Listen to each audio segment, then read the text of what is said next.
Welcome to another exciting edition of the Premier League Zone, proudly brought to you by 1xBet. My name is Anthony Ajulu, and this is your number one family radio station, Inspiration 92.3 FM. Yes, it's a Wednesday, and we're here bearing gifts. You know how it works. We have a voice ready for you to play. We'll play that voice. If you know who the voice belongs to, you get to win something special from the Inspiration FM sports team. Beyond Mystery Wednesday as well, we also have reviews to do on the show and previews as well. 5-star Haaland was in action yesterday, but some people have said, why didn't he do it against Chelsea? Why didn't he do it against Bournemouth last weekend to help the FPL? We'll be talking about all of that on the show today, plus a few news items making the rounds.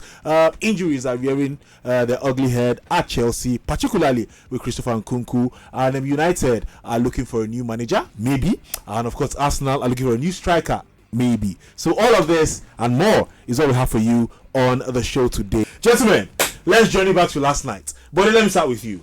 Where was this Haaland performance against Chelsea last weekend, 2 weekends ago, and particularly for some people last week when people captained him for their FPL? It was with Kevin De Bruyne, and it's becoming more obvious. Once De Bruyne is not playing, Haaland finds it difficult to get going.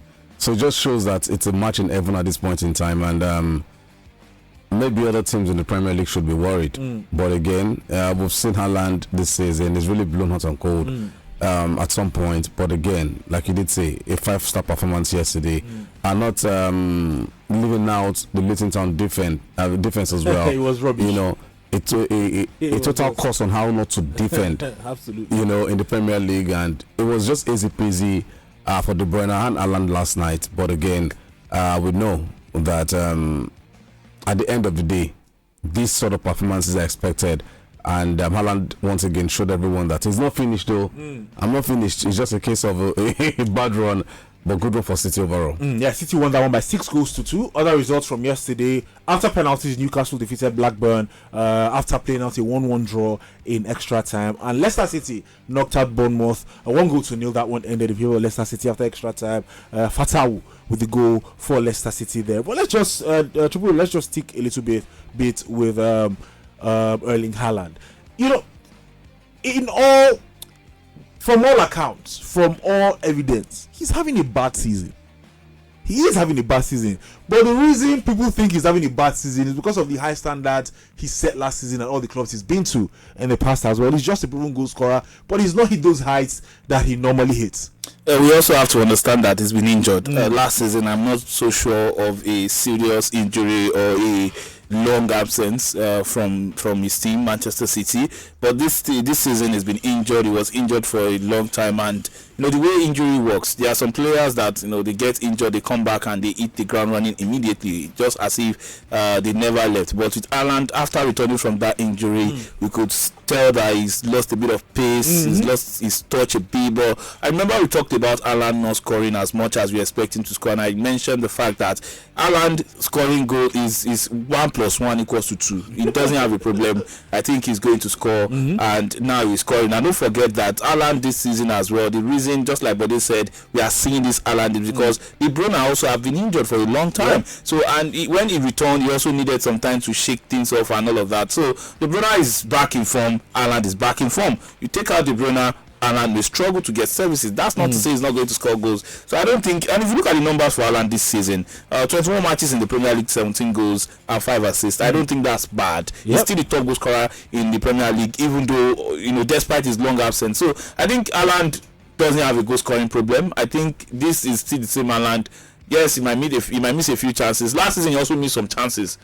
But it's still Haaland. Haaland will always land goals in the back of the net. All right, let's go on a break. Let's take a word from 1xBet again. We'll come back and, of course, we'll look at action coming up later today. let's just go to the action coming up later today. Once again, remember you can call us on 0700-923-923-923. You can send us messages on our WhatsApp page, 081-7313-6193, and we're live on Facebook at Inspiration FM 92.3. Let's take a few more messages that have come in. Good morning, guys. Julius from the island. He says, Anthony and Nicholas, lovely shirt you guys have on, just like your team. And as for Triple O, now Teju Show Market, you wear for body. Just like Chelsea number 10. But then, my man, the weekend is getting near. Do the needful. Injury free for Liverpool, please. Oh, my God, quadruple loaded. And the voice for today is Captain Smart. I don't understand. But you never even drop voice. But are you ready? Are you ready for today? For today, it's Friday now. For Friday. Friday is so fun. You should do the needful. Good morning, guys. Anthony, where are you always going to now? I've been at Baba Palace so that Liverpool can Baba Place. So that Liverpool can win the league at the end of the season. Please, I would advise Chelsea FC to please sell Christopher Nkunku. He's a very good player, but injury will not allow him to play for Chelsea for 2 to 4 games, and that is bad for the team. Thank you very much. Let's start with Liverpool against Southampton. Nicholas, fresh off that victory against Chelsea, but injuries. Wataru Endo not going to play this one. Ryan Gravenberch not going to play this one. More kids. Can the kids do it against Southampton? Well, then again, we are against Southampton side that's actually fighting our way back to the Premier League. So this is not going to be an easy one. But looking at the head-to-head between Liverpool and Southampton, I think we've had the better part of this particular challenge. So tonight with the boys, you never can tell. But I'm hoping they will step up to the plate. I'm hoping that they will maybe give a good account of themselves. The likes of should I say the injury lists to just keep piling up. And Jurgen Klopp has said that this will not deter Liverpool from achieving what they ought to achieve, this particular season against Southampton. Anthony, I'm very confident that a good result Liverpool will get at the end of the day. Triple Chelsea against Leeds United very quickly. I think Chelsea are going to win this game, and this is simply because their heart is broken from the final, that's the FA Cup final. I think they know that they cannot afford to lose another game at this very perilous time. Same with Pochettino. So they are going to fight. They are going to give it everything they can. So and again, they are playing at Stamford Bridge. These are some of the factors that make me think it's not going to be easy. Leeds are also playing very well, and they are a traditional Premier League team. Forget the fact that they are playing the Championship. They might not have the quality of Chelsea, but they also have team spirit and history. So it's going to be tough. I think Chelsea are going to edge it. I think they are going to win this match, and they are going to win over the weekend as well. Buddy, you support a team that's called Jekyll and Hyde. Which United will show up today? They take on Nottingham Forest. Jekyll and Hyde. Which United is it Dr. Jekyll or Mr. Hyde? Who will show up? The both of them. But what can we expect from United tonight at Nottingham Forest? The last time United visited Forest, 2-1 was the final score, and for a Forest side that know that possibly the Premier League might just be, in terms of this the situation they are in right now in terms of with the Premier League. But again, for United, one moment they're playing well, and that moment they're struggling. Jekyll and Hyde. We did see the performance against Fulham at the weekend. Something Ipswich wants to forget very quickly. And for the Forest side playing at home, it's a cup competition, so expect anything. And personally, I'm not expecting too much from this United side. Looking at the fact that possibly they will have one eye on City at the weekend, even though a lot of us know that they might get some spanking at the Etihad Stadium. But overall, ATH keeping his job. Let's just take some news items. Christopher Nkunku, we hear he's injured again. They will do a test to see what the problem is, but they are getting fed up over there at Chelsea. Karim Mitoma will miss the rest of the season as well with a back problem. That's a sad one for Brighton. And just a quick news item, some quick news items as well making the rounds. Manchester United are looking at Zinedine Zidane as a possible replacement if they eventually decide to let Erik ten Hag go. But the thing is, Bayern Munich are also looking at Zinedine Zidane, Roberto De Zerbi, and all of that. So we'll see how that goes for Manchester United and their pursuit of Zinedine Zidane. But one thing I want us to talk about is Arsenal and the pursuit of a striker. Again, they are fed up with Gabriel Jesus' injury record, and he's really they just start.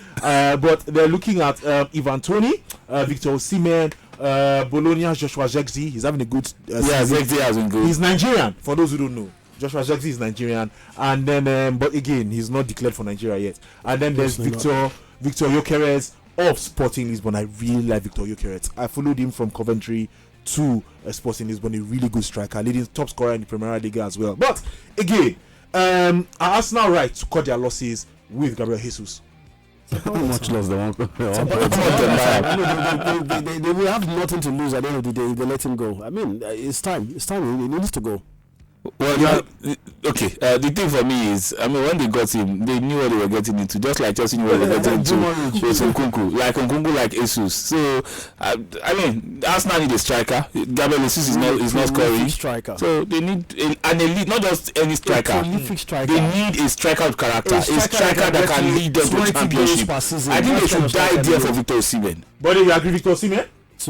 I think I'd rather lean towards Ivan Toney. Okay. Ivan Toney can do a whole lot. Okay. Hold up play, good at set plays. You see what I'm saying? So, and for Ivan Toney, he does understand the league very well, and you know what to expect from him at the end of the day. Once Ivan Toney gets the right kind of supplies, he's going to get amongst the goals. All right, we'll see how that goes. Good morning, guys. I don't know which Chelsea team will come to the party tonight. Whether it's the Chelsea who play Liverpool, Leeds will lead Chelsea tonight. To me, I have lost confidence on Poch and his players. That's Bishop from Odogunyo Ikorodu. Thank you very much.